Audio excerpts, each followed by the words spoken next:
আচ্ছা, প্রথমে এই মেয়েটা সুইমিং পুলে যায়, তার হলের কোনো প্রতিনিধি তাকে দেখার, যেরকম হয় যে ফিজিক্যাল ইনস্ট্রাক্টর থাকে, প্রত্যেক হলে একজন করে বরাদ্দ আছে, তো তার হল থেকে এরকম কেউ ছিল না, ও একাই গিয়েছিল। তারপরে সুইমিং যখন সে করে, সে একটা আমাদের হলের মানে রোকেয়া হলের একটা মেয়ে আছে তানজিলা, ওই মেয়েটার সাথে সে ব্যাক স্ট্রোকে যাওয়ার চেষ্টা করে। সে মোটামুটি ভালোই সাঁতার পারতো।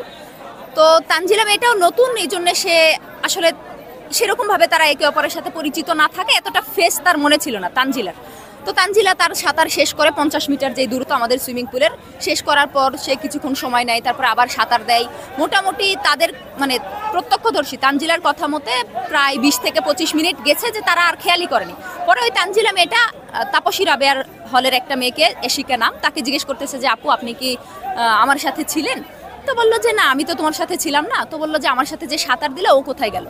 তারপরে আসলে তারা ওই মেয়েটাকে খোঁজা শুরু করে যে আসলে ও কোথায়। তারপর ওরা জানায় ম্যাডামকে, যে রুনা ম্যাম আমাদের, উনি আসলে রোকেয়া হলের দায়িত্বে ছিলেন। তো রোকেয়া হলের দায়িত্বে যে রুনা ম্যাম, ওনাকে জিজ্ঞেস বলে যে ম্যাম আমরা তো এই মেয়েটাকে খুঁজে পাচ্ছি না, ও তাহলে কোথায় গেল?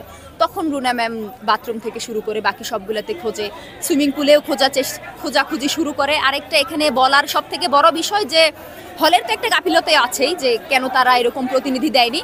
তার থেকেও বড় বিষয় যে আমরা জানি সুইমিং পুলের পানিটা খুবই পরিষ্কার থাকতে হয়, যে উপর থেকেই প্রত্যেকটা সুইমারের মুভমেন্ট, তারা একটা ডুব দিয়ে একটা ডাইভ দিয়ে কতটুকু যেতে পারে, এটাগুলো যেন দেখতে পারা যায়, তাদের স্ট্রোকের কি স্টাইল আছে।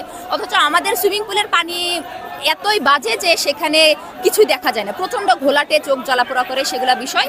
তো এই জন্য সে পড়েছিল, মানে এত ডুবে ছিল এতক্ষণ ধরে, প্রায় 25 মিনিটের বেশি। তো এতক্ষণেও তাকে দেখতে পারা যায়নি যে কেউ সেখানে ডুবেছিল। রুনা ম্যাম হলো ঝাঁপ দেয় তাকে তোলার জন্য, একটা মেয়ে তাকে দেখতে পায়, রুনা ম্যাম ঝাঁপ দিয়ে তাকে তোলার চেষ্টা করে, কিন্তু আসলে ওখানে অনেক পানি বেশি, প্রায় 10 ফিটেরও আশেপাশে এরকম পানি হবে। রুনা ম্যাম ওনাকে তুলতে পারে না। তারপরে আমাদের একজন গার্ড থাকে, উনিও চেষ্টা করে ব্যর্থ হয়। তারপরে বাইরে থেকে ছেলেরা এসে ওকে উদ্ধার করে।